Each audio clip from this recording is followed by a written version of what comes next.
Hello, beloved. This is your sister Evangelist Marie, and this is our 117th day into our Bible reading in 365 days. May the Lord be blessed. May the Lord be magnified. I am so grateful to be in this journey with you. I know it's not easy, but we have to keep pressing on.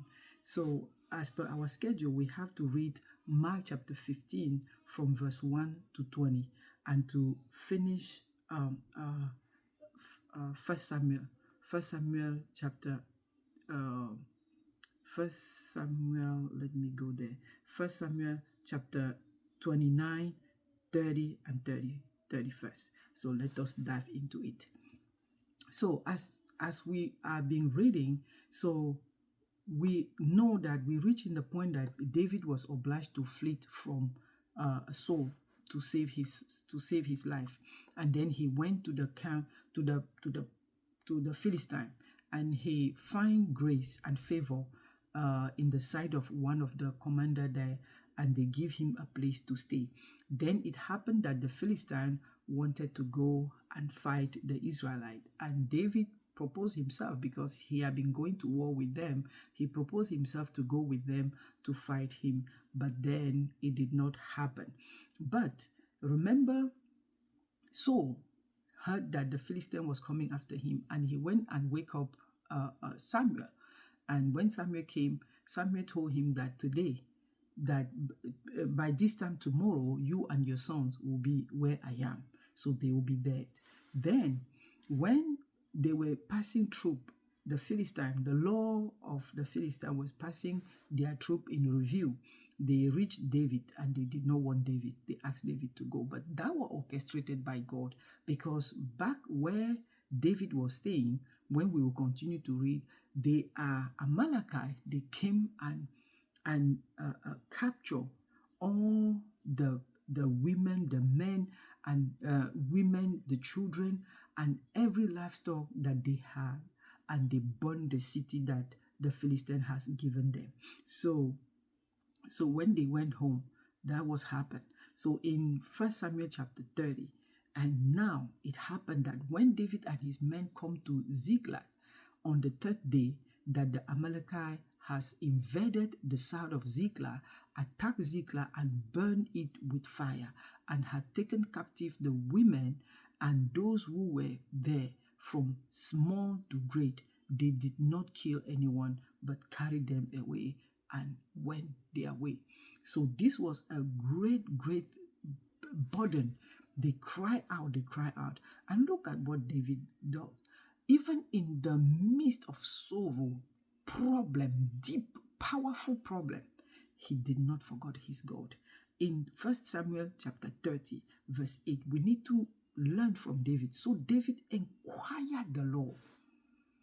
How many times? This is the time that you will revolt. You'll be like, why God? Why me? And then say things.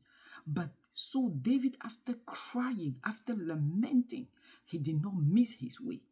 He inquired of the Lord, saying, shall I pursue this troop? Shall I overtake them? He did not just act recklessly, like we would do when we are in pain, when we are in this situation that we did not expect it to happen to us. We will act recklessly.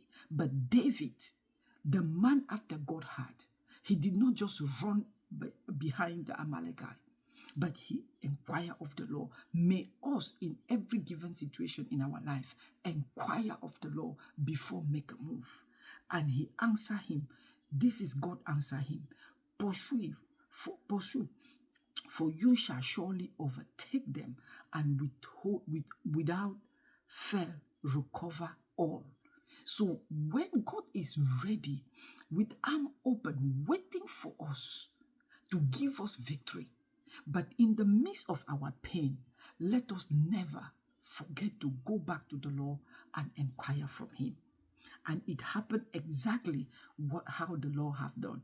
And in verse 19, and nothing of theirs was lacking, either small or great, sons or daughters, spoil or anything which they had taken from them. David recovered all according to the word of the Lord.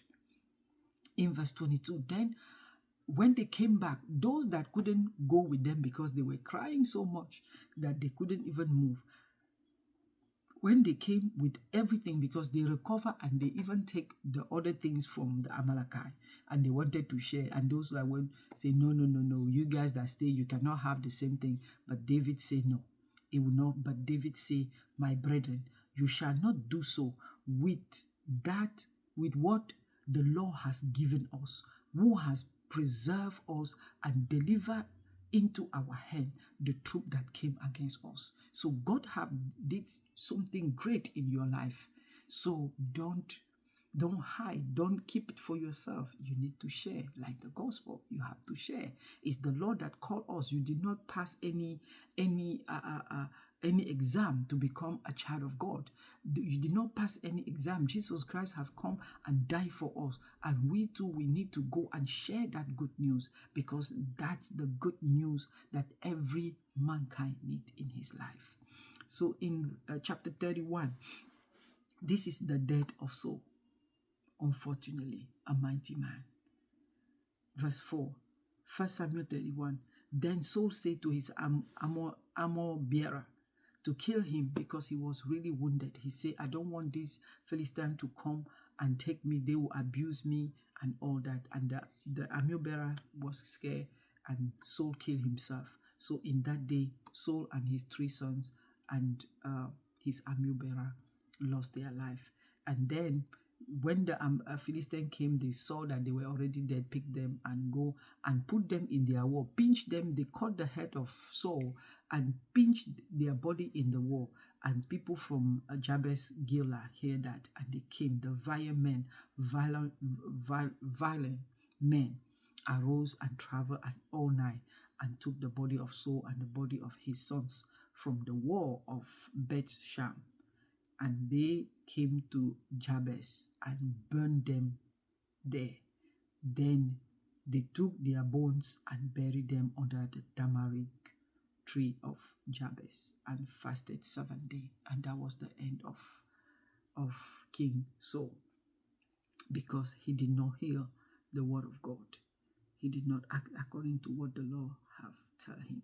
First, Mark 15. In Mark 15 is Jesus in his trials. So he was faced Pilate, and Pilate know that, because he was trying his best to let him go, but he asked, are you a king of Jews? And he said, it is as you say.